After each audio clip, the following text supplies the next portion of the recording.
Good morning, this is Keloland on the go with all you need to know in news and weather as you start your day.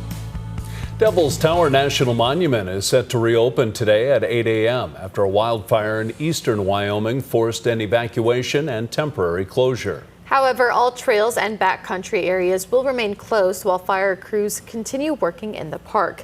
The fire, burning southwest of Devil's Tower, had grown to 280 acres as of the latest update, with 25% containment reported. 4 large air tankers and 4 helicopters have been assisting crews from the air. Crews are responding to several wildfires in western South Dakota. One of which, the Bigley Fire, is 13 acres and has closed Victoria Lake and Taylor Ranch roads off of Sheridan Lake Road. The fire is believed to have been sparked by a lightning strike. As of last update, the fire is expected to be 50% contained. A now well-known apartment complex in Mission, South Dakota is back in the news after a fire destroyed 2 apartment units. Mission volunteer firefighters were called to Sunrise at about 5:35 p.m. on Saturday. Crews on scene found a heavy fire pushing from 2 units along with smoke coming from the roof. The volunteer fire department says the block of apartments was abandoned. Firefighters searched nearby apartments before switching to defensive strategies. No injuries were reported. Now let's get a check of our weather with meteorologist Scott Mudd. Good morning, Scott. Good morning, Travis. Good morning, everybody. We are following another hot day. Many of us in the 90s today. There will be some of us in the 80s. And then we'll see what we can do about bringing in the shower and thunderstorm chances maybe late this afternoon into this evening across northeastern South Dakota. Then we'll have to wait until the overnight as the main front moves across southeastern Keloland. That may spark a couple of scattered showers and thunderstorms in the southeast. And that will happen tonight, well after sunset. Brian will have more details on your forecast coming up. Thank you, Scott. Sioux Falls students will have a new ally in helping improve their reading skills this fall. It's called Literacy Allies. Volunteers from the business community will meet with students in kindergarten through 2nd grade to help them get caught up with literacy skills that are so important for the future success in the classroom. Literacy Ally is you're just an ally on the pathway of helping them learn to read. And so you're with them just a short window of time, but you're an ally in making sure they get up to speed so that they're reading appropriately by 3rd grade. Literacy Allies volunteers will work with students at Annie Sullivan, Cleveland, and Terry Redland Elementary starting in October. Literacy coaches with the school district will train the volunteers in September.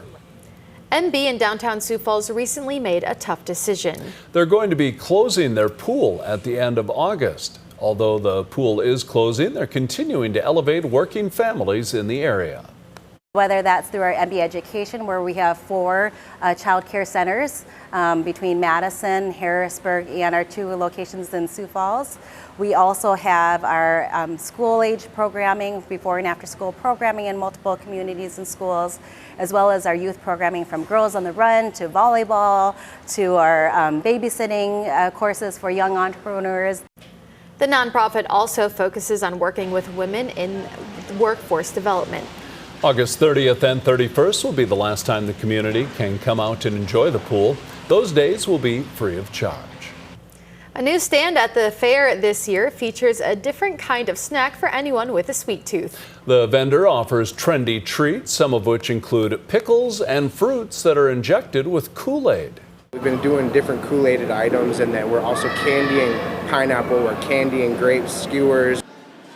The stand, called the Sexy Pickle, is located under the grandstand and also has platter options for families.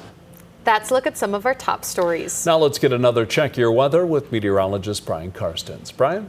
All right, checking your weather today. Wind out of the north in Rapid City, and our West River folks, you're not as hot as yesterday, but because of the wind, there is a red flag warning, fire weather warning in effect here for these counties shaded in the pink. So be extra careful with that today as we monitor the conditions with the low humidity and the wind combination. Here is a look at Futurecast. We've got a frontal system on the move. Most of this rain chance today is struggling because of the cap that's on the atmosphere. We've had more thunderstorms in North Dakota, but that is moving to the north. The thing to watch, I would say, is once the front presses through, and that's going to be a process here from west to east today, there will be a few areas of rain that'll try to to generate on the backside of the front. We'll see how successful that is. When you're dealing with drought and dry weather, that can be a struggle at times, but we're going to try at least to throw some scattered rain at the southeast tonight. Okay, so that's kind of our positioning going into this rain chance for this evening and overnight. In fact, it lasts into tomorrow too. You can see there's actually a big chunk of Tuesday where there is at least some scattered rain on radars. So make sure you have the Storm Tracker app ready to go and keep an eye on that. It likely will affect some of you tomorrow in the southeast. Here's a broader perspective. There is the cold front, ties up to an area of low pressure that will swing into northern Minnesota through tonight.